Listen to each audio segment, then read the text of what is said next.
കേട്ടുകൊണ്ടിരിക്കുന്ന നിങ്ങളെയും ബാധിക്കുന്ന ഒരു കാര്യം, മത്സ്യം കഴിക്കുന്നവരെ ഈ ഒരു കാര്യം അറിയാതെ പോകരുത്.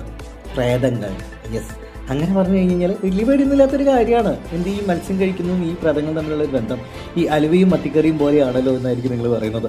അതെ, തീർച്ചയായിട്ടും കാര്യം വേറൊന്നുമല്ല, പ്രേതവലകളെ കുറിച്ചിട്ടാണ് ഞാൻ പറയാൻ വരുന്നത്. ഈ പ്രേതവലകൾ എന്താണ്? നമ്മുടെ കേരള തീരത്ത് ജൈവവ്യവസ്ഥയെ തകിടം മറിക്കുന്ന ആശങ്ക സൃഷ്ടിക്കുന്ന പ്രേതവലകൾ, അതായത് കടലിൽ നഷ്ടപ്പെട്ടതോ ഉപേക്ഷിക്കപ്പെട്ടതോ വലിച്ചെറിയുന്നതുമായിട്ടുള്ള വലകൾ. അതെ, അതായത് മത്സ്യബന്ധനത്തിന് പോകുന്ന മത്സ്യത്തൊഴിലാളികൾ വലകൾ കീറി നാശമാവുന്ന സമയത്ത് ഈ വലകൾ പറഞ്ഞ പോലെ കടൽ ഉപേക്ഷിക്കാറുണ്ട്. ഇതാണ് പ്രേതവലകളായിട്ട് മാറുന്നത്.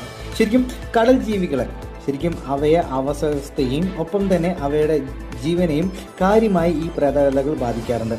പല ജലജീവികളെയും ഈ ഒരു വല കൊന്ന് കളയാറുണ്ട്. അതുകൊണ്ട് ഇതിനെ പ്രേതവലകൾ എന്നാണ് പൊതുവെ വിളിക്കുന്നത്.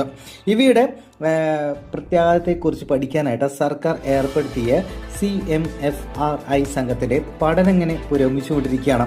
ഇതിനെക്കുറിച്ചുള്ള കൂടുതൽ കാര്യങ്ങളുണ്ട്. ഈ വല നീക്കം ചെയ്യുന്നതുമായി ബന്ധപ്പെട്ട് കുറച്ച് പ്രാരംഭ ഘട്ടങ്ങളുണ്ട്. അതിനെക്കുറിച്ചുള്ള കുറച്ച് കാര്യങ്ങളൊക്കെ നമുക്ക് ഇന്നത്തെ ഈ ഒരു ദിവസം സംസാരിക്കാനുണ്ട്.